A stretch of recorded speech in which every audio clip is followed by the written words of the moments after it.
Sobrang dismayado po itong si Coco Pimentel at itong si Risa Hontiveros dahil alam nyo naman, no, hindi sila nagtagumpay sa kanilang maitim na plano at talo sila sa botohan.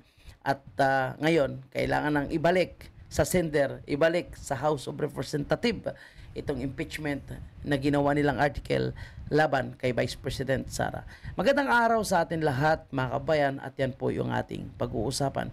At bago natin pakinggan, no, yung debate ni Senator Bato de la Rosa and Coco Pimentel, bago pa makapagsalita si Senator Bato, dahil hindi nga papayag itong si Coco Pimentel na magsalita si Senator Bato dahil alam niya kung ano ang magiging motion ni Senator Bato de la Rosa. Kasi nag-file na kahapon si Senator Robin Padilla ng Senate resolution na itigil, i-dismiss ang impeachment against kay Vice President Sara. Pero bago dyan, okay, punta muna natin ito, mga kababayan po natin.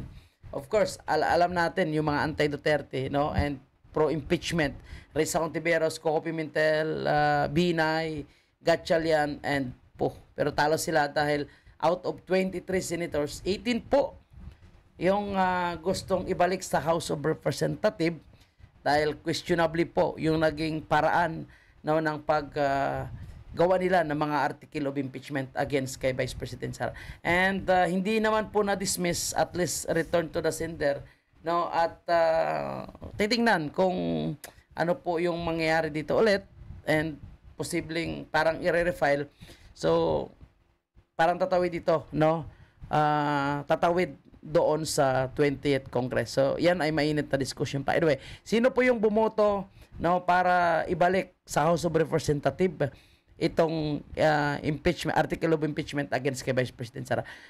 Estrada, Tolentino, Alan Cayetano, Villanueva, isang Cayetano, no, and Senator Bato de la Rosa, JV Arcito, Lito Lapid, bumoto si Lito Lapid, no, na ibalik sa House of Representatives. Of course, Bongo, Senator Bong Revilla, Loren Ligarda, Amy Marcos, Robin Padilla, Subere, Tolpo, dalawang Bilyar. So, Mark and Cynthia Bilyar. So, total of 18 senators ang gusto mo nang ibalik sa House of Representatives itong impeachment at ayusin, no, ang mga article of impeachment dahil para sa mga senador, ito po ay hindi katanggap-tanggap. So, yung claim kanina, of course, ni Gatchalian, na sabi niya hindi niya pa nabasa. Ang sabi ni Coco Pimentel, mag-convey tayo, i-proceed natin ito, huwag i-dismiss, no? And titingnan natin kung ano nga ba yung nilalaman ng article of impeachment. Pero paninindigan nitong mga 18 senators para sa kanila is itong naging proseso ng impeachment kay Vice President Sara ay hindi dumaan sa tamang proseso, no? Kaya gusto nila ibalik ito. Siyempre, itong mga ito, automatic sila na rin yung magiging anti-impeachment. Kumbaga, pinaramdam lang nila, sige, no, i-file nyo sa amin, pero mapapasura pa rin yan dahil ayaw nila na i-impeach itong si Vice President Sara. So, simula pa man noon, totoo yung lumalabas na balita na 19 nga eh. 19 daw po ng mga senators ang gustong i-dismiss at hindi na ituloy itong impeachment ni Vice President Sara. Okay, puntahan natin, mga kabayan, yung mainit na diskusyon bago pa, no, nagsimula din yung proseso bago pa sila magsuot ng kanilang robe for impeachment. Ito muna, pakinggan muna natin ito. This is a privileged speech. This is not a privileged motion. So my motion is to execute and implement what was agreed upon yesterday. At 4 o'clock in the afternoon, we take our oath. Senator, I make of record the time. It's 4:31 p.m. Mr. President. Senator De La Rosa. Yeah, Mr. President, it was very clear yesterday that we agreed that before I take my oath as member of the impeachment court, I should have delivered my privileged speech. That's why I made it a precondition to my approval or to my agreement to the motions yesterday that I'm willing to take oath as a member of the impeachment court, provided let me first deliver my privileged speech. And very clear, it was agreed by the minority leader. No, Mr. President, no. It was stressed the convening of the court. That was. So, ganyan kagigil po itong si Coco Pimentel at napakabastos po, mga kababayan natin, no? nakahapon pala ay may pinag-uusapan na sila na dapat bago pa mag-convey o bago pa sila manumpa ay magsalita muna itong si Senator Bato de la Rosa.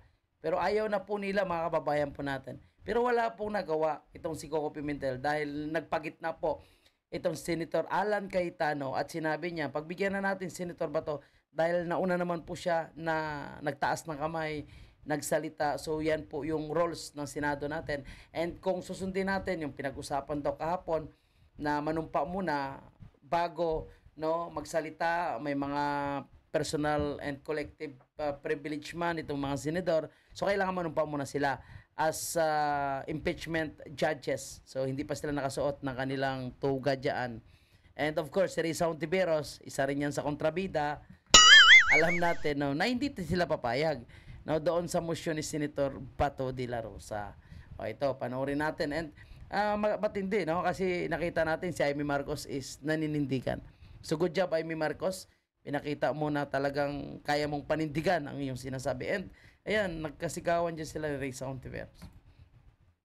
Of the good gentleman from Davao, I move that any interpellation or any action, any seconding speech on the privileged speech be suspended momentarily after his speech to allow us to take our oath. Diktador, Gusto niyang utusan ang mga senador. Bawal daw po magsalita, Kailangan daw po mag-oath muna sila lahat as impeachment judges bago daw po may magsalita. Grabe ka, Risa, ha? Pero iyak, talo Which was the subject of the approved motion yesterday, and again, the subject, which was the subject of the approved motion yesterday, which is an offshoot. Gigil, Gusto na talaga ma-impeach si Sara dahil syempre, kung ma-impeach si Sara, baka maging presidente siya. Of a question of privilege, which takes precedence over all motions. So I restate my motion, Mr. President, to momentarily suspend any action, whether interpellation or seconding speech, on the privileged speech of the good gentleman from Davao, para sa wakas bigyang daan yung inaprubahan nating motion kahapon na manumpa na po kaming I still have the Yan na. Point of order na. order. I have the floor, Mr. Point of President. order. I have the floor, Mr. Paano ito? Pamalditahan. Sinong matapang? President. A point to of make order, way Mr. President. for Session. Go, I may go. taking of the Session oath is before the suspended. President. Yes, thank you very much, Mr. So, yun po, nagkaroon pa muna ng suspended at kinausap sila ni Chis Escudero, patungkol po sa gustong mangyari nitong si Risa Hontiveros. Alam mo, itong si Risa Hontiveros kasi, at si Coco Pimentel, talagang minority lang sila. At dalawa lang sila, ha? Pero gusto nila sila po yung masusunod sa Senado. Kung ano yung gusto ni Risa, anong gusto ni Coco, para sa kanila, tama lang. At sila yung masusunod. Mr. President, and I'd just like to reiterate that I wasn't being rude, but simply recognizing the Dita rin si Amy, fact that the point of order takes precedence over all other motions. Also, that there is in fact a motion already pending on the floor, already acknowledged as well by our majority leader, which requires a vote. Duly noted, but the chair has not yet acted on the motion and there has been no objection as of yet. We will address. So hindi pa rin natuloy dyan yung mga second demotion, yung additional na privilege speech ni Bato, ni Bongo, ni Senator Robin Padilla. So kailangan muna nilang manumpa as senatorial judges. So bago sila pinayagan na magsalita itong si Bongo, si Bato, sino pa yung mga nagsalita dyan, and nagkaroon ng interpellation, nagkaroon ng kanya-kanya interpretation, may mga kumontra patungkol po sa motion ni Senator Bato de la Rosa. And of course, ang galing ng style ni Cayetano dahil una, kunwari ayaw niya sa motion ni Senator Bato de la Rosa at pinupush niya na matuloy ang impeachment. Yung pala may nakaprepare na po siya na motion na gagawin niya, hindi siya actually hindi siya actually another motion kundi amendment doon sa sinabi ni Senator Bato de la Rosa na kung ang gusto ni Senator Bato de la Rosa is dismissal, no? So ang iniisip kasi at ang sinasabi ni Cayetano, kung dismissal pwede naman nila ifa-file ulit at lalabas lang na parang walang kwenta yung kanilang pag-uusap. So para maganda, so na lang, ibalik na lang sa House of Representatives dahil daw sa mga reklamo ni Senator Bato na hindi dumaan sa tamang proseso. So ayusin nila. And pagbutuhan nila ulit siguro ang mangyayari. Then after that, ibalik sa Senado. And dito, mukhang hindi na makakapag-dismiss o wala nang balikan ulit. Kundi magre-react na yung mga senators kung ano po yung kanilang magiging decision sa impeachment ni Vice President Sara. Pero sabi nga ni Chis Escudero, hindi na yan mangyayari sa 19th Congress, kundi sa 20th Congress. So, ang mangyayari dyan is matutuloy talaga ang impeachment trial sa 20th Congress, which is may mahaba at sapat na oras para ito ay tatalakayan. So, siyempre, depende naman yan sa mga senador. And pasok na yan si Marcolita. Kaya kung matindi yung sagutan ngayong araw, aasahan po natin, pagpasok ng 20th Congress, mas matindi na naman yung mga sagutan dito, mga kababayan po natin. Kaya yan po yung ating pakaabangan. And itong propaganda nila Risa Hontiveros, no, na may parari-lari pa sila. And tingnan mo po ang mga bayarang rallyista nila Risa Hontiveros, nakatakip po ng kanilang pagmumuka, no, ayaw magpakita, syempre, no, and kitang-kita naman kung sino nasa likod ng mga rallies ito, Akbayan Party List.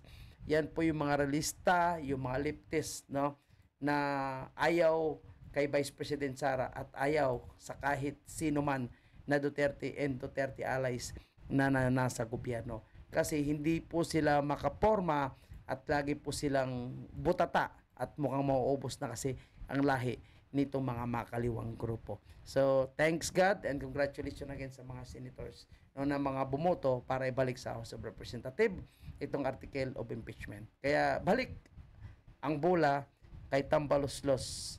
Yun nga yung problema nila. Hindi sila pumasa ng batas, no, na no return, no exchange for impeachment o for article of impeachment. Yun, balik tuloy sa kanila. Okay? Yan muna yung ating update, mga kababayan, at maraming salamat.